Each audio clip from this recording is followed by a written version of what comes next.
ჩვენ ვითხოვთ დახმარებას, თუ არ დაგვეხმარეს, მაშინ რა აზრი აქვს მათ მუშაობას. თუ ასეა, მაშინ ვისაც როგორ სურს, ისე იცხოვროს და ისე მიხედონ თავიანთ თავებს. ისინი ჩვენგან ხმას და დახმარებას ითხოვენ. ახლა ჩვენ გვესაჭიროება, ჩვენც მათგან ვითხოვთ დახმარებას.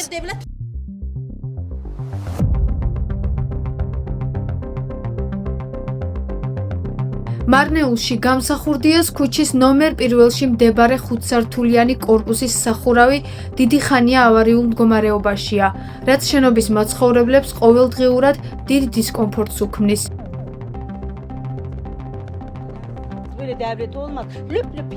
ძალიან რთული ვითარება გვაქვს ბინებთან დაკავშირებით. ისინი თავიანთ ჯიბეებზე არიან ორიენტირებულები. ისინი იქით მხარეს ხიდს არემონტებდნენ. ხიდზე მნიშვნელოვანი ამ ეტაპზე მე მგონი ჩვენი ავარიულ ბინაში მცხოვრები მოსახლეობის ვითარებაა. თუმცაღა იძულებულები ვართ, რომ ჩუმად ვიყოთ და ხმა არ ამოვიღოთ. მე საქართველოში მცხოვრები თურქი ვარ და ვიცი, რომ თურქეთსაც არაერთხელ აქვს განხორციელებული მხარდამჭერი პროექტები საქართველოში.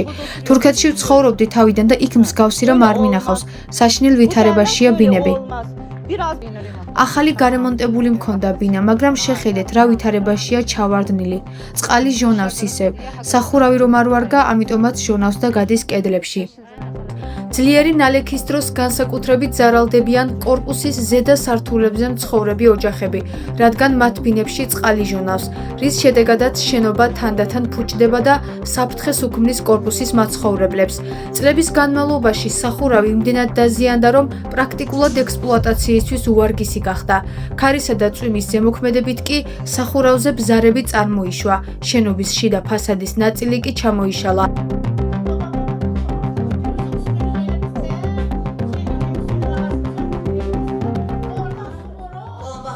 ნალექის დროს იმდენი წყალი ჩამოვიდა კორპუსებში, რომ აქაურობა წყლით იყო სავსე.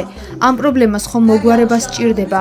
არაერთხელ მივმართეთ შესაბამის ორგანოებს, თქვეს რომ მოვალთ და შევარემონტებთო, თუმცა ჯერ არ მოსულან. ბოლო სართულამდე წყლით იყო სავსე აქაურობა. შეხედეთ, როგორ არის დანესტილი კედლები. ნახეთ, რადგან სახურავი უარგისია, წყალმა ბინებში როგორ გაჟონა. შესაძლებლობა არ მაქვს, რომ თავად გავარემონტო. სამ შვილს ვზრდი, რომელთაც მამა დაეღუპათ. სხვა რა უნდა ვქნა? ხომ უნდა მოაგვარონ ეს პრობლემა? ნახეთ, აივნიდანაც ჟონავს. ჩვენ მოხუცი ცოლ-ქმარი ვართ, მე დიაბეტიანი ვარ. შიშისგან აივანზე ვერ გავსულ ვარ, რომ ტანსაცმელი დავკიდო გასაშრობად. რამდენიმეჯერ მივმართეთ შესაბამის ორგანოებს. ოფიციალურადაც მივაწოდეთ წერილი, მაგრამ უშედეგოდ. არავინ გვაქცევს ყურადღებას. კორპუსის მაცხოვრებლები ამბობენ, რომ ბოლო პერიოდში გაუარესებულმა ამინდმა მდგომარეობა კიდევ უფრო დაამძიმა და შენობაში შესვლა გამოსვლა საფრთხის შემცველიც გახადა. მოსახლეობის თქმით, მათ არაერთხელ მიმართეს მარნეულის მერიას პრობლემის მოსაგვარებლად, თუმცა მათ საჩივრებზე ოფიციალური რეაგირება ჯერ არ მომხდარა.